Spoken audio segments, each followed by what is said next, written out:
OBD de trouble code description technique bobine d'allumage J dysfonctionnement du circuit primaire, secondaire. Qu'est-ce que cela signifie? Ce code de diagnostic DTC est un code générique de groupe motopropulseur, ce qui signifie qu'il s'applique aux véhicules équipés d'OBDII.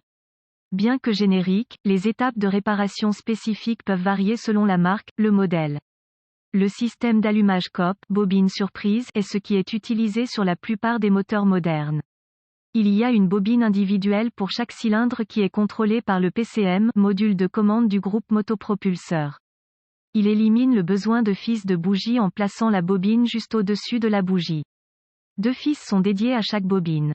L'un est une alimentation par batterie provenant généralement du centre de distribution électrique. L'autre fil est le circuit de commande de bobine du PCM. Le PCM met à la terre, non à la terre ce circuit pour activer ou désactiver la bobine. Le circuit de commande de bobine est surveillé par le PCM pour les défauts si une ouverture ou un court-circuit est détecté dans le circuit de commande pour la bobine croisillon 10, un P0360 peut se mettre en place. En outre, selon le véhicule, le PCM peut également arrêter l'injecteur de carburant du cylindre également. Symptômes. Les symptômes d'un DTC P0360 peuvent inclure, éclairage 1000, voyant de dysfonctionnement, des ratés d'allumage du moteur peuvent être présents ou intermittents. Les causes potentielles d'un code P0360 incluent, court-circuit à la tension ou à la terre sur le circuit du pilote COP ouvert sur le circuit du pilote COP connexion lâche à la bobine ou un connecteur cassé ce bloc mauvaise bobine COP, module de commande du groupe motopropulseur défectueux solution possible le moteur a-t-il des ratés actuellement? Sinon, le problème est probablement intermittent. Essayez de tester le câblage au niveau de la bobine N°10 et le long du faisceau de câble jusqu'au PCM. Si la manipulation du câblage provoque un raté d'allumage en surface, réparez le problème de câblage. Vérifiez la mauvaise connexion au niveau du connecteur de bobine. Vérifiez que le harnais n'est pas mal acheminé ou n'irrite pas quoi que ce soit. Réparez si nécessaire si le moteur ne fonctionne pas correctement actuellement, arrêtez le moteur et débranchez le connecteur de câblage de la bobine croisillon 10. Démarrez ensuite le moteur et recherchez un signal conducteur à la bobine croisillon 10.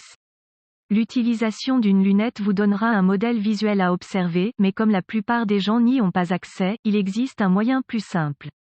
Utilisez un voltmètre à l'échelle AC Hertz et voyez s'il y a une lecture EHZ comprise entre 5 et 20, ce qui indique que le pilote fonctionne. S'il y a un signal Hertz, remplacez la bobine d'allumage croisillon 10.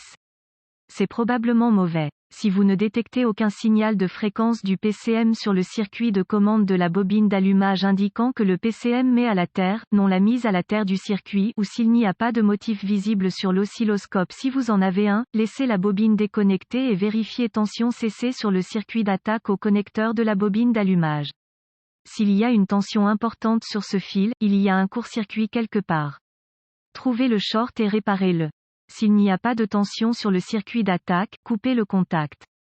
Débranchez le connecteur PCM et vérifiez la continuité du pilote entre le PCM et la bobine. S'il n'y a pas de continuité, réparez le circuit ouvert ou court-circuit à la terre dans le circuit.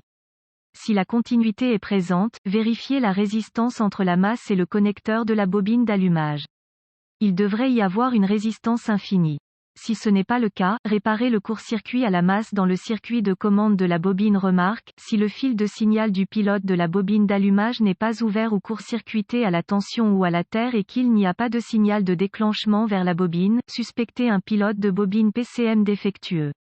Gardez également à l'esprit que si le pilote PCM est en panne, il peut y avoir un problème de câblage qui a provoqué la défaillance du PCM. C'est une bonne idée de faire la vérification ci-dessus après le remplacement du PCM pour vérifier qu'il n'y aura pas d'échec de répétition. Si vous constatez que le moteur n'est pas en panne, que la bobine est déclenchée correctement mais que le P0360 est continuellement réinitialisé, il est possible que le système de surveillance de la bobine PCM soit défectueux.